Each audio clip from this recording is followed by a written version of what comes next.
Okay, right now we're going to take a look at Astro Marine Corps from 1990. It's made by the same company who ended up making Risky Woods, and they really love sprite backgrounds because Risky Woods is known for its 16 color sprite background, and Astro Marine Corps also uses sprite background, but it's done in a unique way.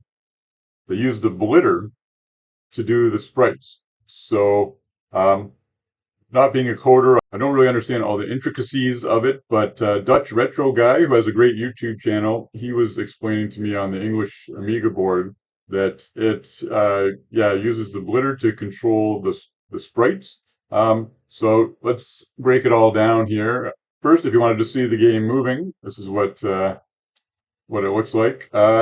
People sort of make fun of the walk. It is a very slow walk, and watch when he jumps, he still runs in the air, which doesn't make a lot of sense. So I think if they got rid of those two things, people would have a better impression of the game. And even though it's slow in that regard, like his walk is slow and everything, that when you're the scrolling looks like it's at least 50 frames per second. It says on the side there, right? So the enemies are probably 25 frames a second, and it does fluctuate when you stop. So I'm not sure if it's perfect, but I think that the scrolling at least is 50 frames per second. They should have just made it a quicker walk and a better jump. So besides that, let's just check how they've done everything. So it's a 16 color game, so 4 bit planes. So if you take all the bit planes off, yeah, just 1, 2, 3, 4, 16 color. And if you get rid of the bit planes and get rid of the sprites, you've got the copper sky in the background.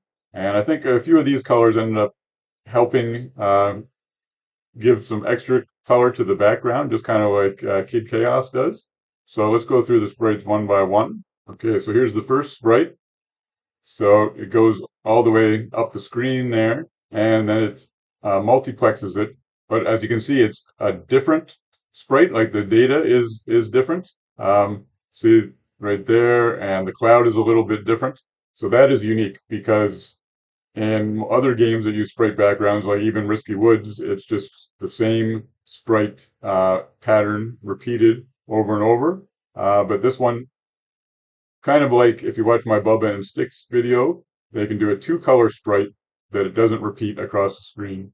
Here, it's actually a 3 color sprite that can not repeat across the screen, but it's controlled by the Blitter.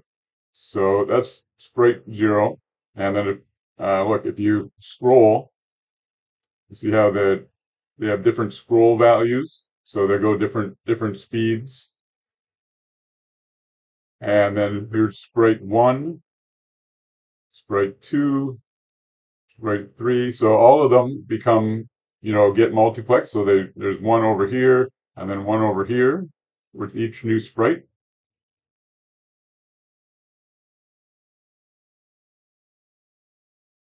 Yeah, so then it fills out the whole background.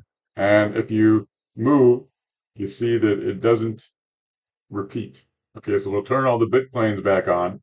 And then if I turn on the Blitter visualizer, you'll see this, that the whole screen is using the Blitter. So they're utilizing the Blitter to change the sprites. So, and then there's a few blits of the actual character, and then some of the scenery and the enemies. Whoop, I got eaten. Okay, on this part you can visualize how the background doesn't repeat better. Because watch this. The mountains actually end, which is super interesting for a sprite background. Yeah, so the mountains taper away, but there's still the moon and the clouds up in the sky. And then if you keep walking, look at that. There's new sprites coming in. Whoop. Yeah, so now if we get rid of the sprites, see, everything's gone back there. And if we go one at a time, then it builds over there on the left, but then easy new ones on the right. So this technique, I think, has a lot of potential, and this is the only game I think that's ever used it. So if you keep scrolling, you get this, and yeah, so a new whole, non-repeating background. So if not for the that it was a weirdly designed game. They could have had this same speed of scrolling, um, but still made the action seem quicker. So if you had a whole new game, but using this sprite technique, there's a lot of possibility. See, it becomes a whole new building again. So definitely no repeating going on there. Okay, so it's on this level where I think this sprite technique really shines because watch when you scroll, there's the asteroids going through the air and everything in the back. When you jump, there's a nice purple back there, and it's all done by sprites. So let's take the bit planes off and look at all sprites. And the thing about this level is it's kind of dark. I know we're in space, but on some long plays you can see it better. But even on my screen right now, it's not showing up great. But okay, so we'll take them off and look at it one by one. So sprite 0 is part of the score, and there's a half of two asteroids here, very hard to see. There's a red moon and then some of the mountains in the back. And then sprite 1 is adds to the asteroids and the score. And then look at that, every time you get more asteroids and more back there. And there, you build the whole thing. And what I forgot to mention in the first level there is that it's also changing the colors because you got three color sprite, but they're using the copper to change the color. Yeah, because some of them have all three strips here, right? It's got the mountains, the asteroid, and the moon all in one sprite. So they're changing. If I put them all on here, you can see how it's three colors here up in the moon, and then right there, the copper will change it, and there's three colors. Again, they're hard to see, but the asteroid has three colors. And then right here on this scan line, it would switch to purple, and there's three colors at the bottom. So you're getting nine colors altogether, and plus this sprite over here, the moon, is also another three colors. So yeah, it adds up, and I think it looks quite nice. Okay, so here's the last level of the game, and I'll just scroll for a bit. See, it looks pretty nice, eh? And look at it, almost have like a vertical parallax feeling too. So if we take the bit planes off, we'll see that the background is all sprites again. And take it off, go one by one. So look at how intricate that is, eh?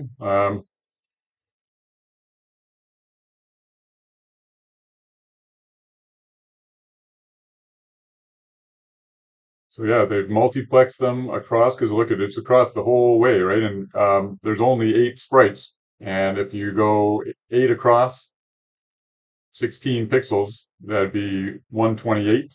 And then if you multiplex them once, it'd be 256. So they have to be multiplexed to fit the whole screen like that. But it looks pretty cool, and like you just see the sprites. Um,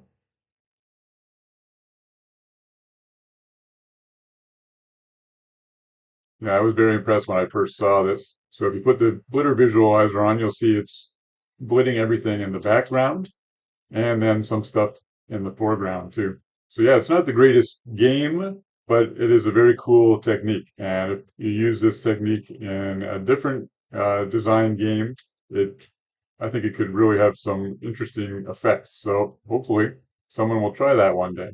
And I'll link to the English Amiga board discussion with Dutch retro guy who goes by Roomdar on there, and he explains, yeah, more how this works technically because he's a great coder. So check that out in the description. So thanks again for watching. Appreciate it. Till next time.